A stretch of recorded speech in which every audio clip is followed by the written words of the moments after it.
আচলতে মাঘৰ বিহু বুলি ক'লে গাঁৱৰ সকলো ডেকা মিলি মেজিৰ বাবে খৰি কটা, ভেলাঘৰ বনোৱা, ফিচাৰীত মাছ ধৰা আৰু উৰুকাৰ নিশাৰ ৰাতিলৈ চুবুৰীয়া ডেকা গাভৰু সকলো মিলি তৃপ্তিৰে এসাঁজ খোৱা সেয়াই জানো নহয় গাইছ।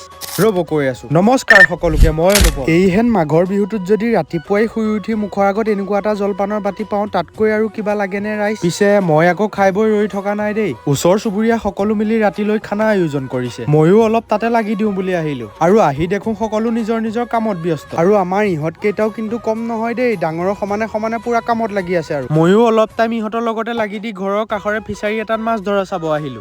মাছ খোৱাতকৈ কিন্তু মাছ ধৰা আৰু ধৰি থকা চোৱাটো আমেজেই বেলেগ, নহয়নে বাৰু? আৰু তাতে বেছি দেৰি নকৰি দাদাৰ লগত আহিলো ৰাতি খানাৰ বাবে মাংসটো নিবলৈ। আৰু এনেদৰে দিনটো ব্যস্ততাৰ মাজত হৈ গ'ল সন্ধিয়া, আৰু সকলো ওলাই আহিল মেজিৰ কাষলৈ। পিছে ইহঁত কেইটাৰ কিন্তু ফূৰ্তি ক'ব লাগিব দেই ৰাইজ। আৰু এইফালে সকলো ব্যস্ত খানা বনোৱা। বছেৰেকৰ মূৰত এবাৰেই আহে ভোগালী বিহুটো, অলপতো ফূৰ্তি সকলোৱে কৰিবই আৰু ন। আৰু এইফালে আমাৰ খোৱাৰো টাইম হৈ গ'ল। আৰু আপোনালোকে বাৰু উৰুকাৰ খানাটো খালে নে নাই কমেণ্ট বক্সত জনাই থৈ যাবচোন। বাৰু আজিলৈ ইমানেই আছিল, লগ পাই আছো নেক্সট ভিডিঅ'ৰ সৈতে। বাই।